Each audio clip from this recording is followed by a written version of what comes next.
Is this finally the end of the Wenger era? What do you think, John? I'm not sure that it is, but I think it should be. That's obviously very clear. I do think that yesterday probably highlighted all the deficiencies and flaws with the current Arsene Wenger regime. And as wonderful as he's been for Arsenal Football Club and indeed English football, I do think all good things come to an end. I just felt that final, which I have to say was one of the most one-sided cup finals at Wembley I can ever remember, particularly between two top clubs, if you like, two leading clubs. We've seen kind of big thrashings in the past, but that's maybe between sort of lopsided finals.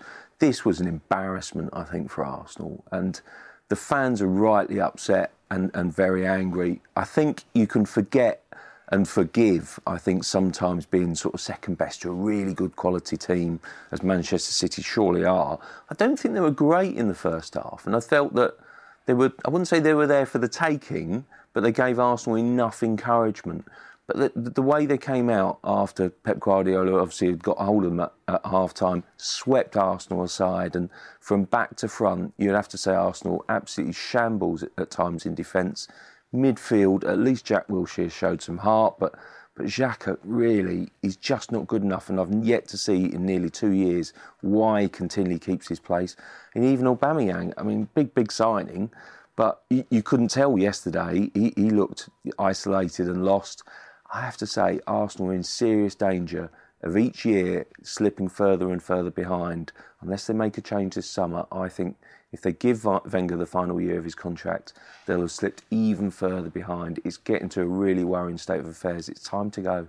As John says there, Dom, the nature of that performance tells you that there needs to be change. If there is change, who comes in to replace Wenger? It depends how much ambition the board have. I mean, it all boils down to the board, I think. Bottom line is, do they have the courage to get rid of the manager they've currently got, despite the fact that he's under contract for a further year? They haven't given any evidence at all that they could make a brave decision like that in the past. Maybe all the manoeuvring behind the scenes with Gazidis and in terms of sporting directors and changing the structure is geared towards that now, but it's still a big call for him to, basically fire the man who's been there for so long in the summer. You'd like to think they would have a succession plan in place. I'm not sure they have. Possibly they should have made inquiries. They should know who will be available come the summer. There will be some decent candidates out there. You look at, Conte will be potentially available in the summer. Unai Emery will be available in the summer. Do they have to go for somebody that is out of contract, or do they go and prize someone away from a club? We were talking before, and John mentioned Yardim at Monaco.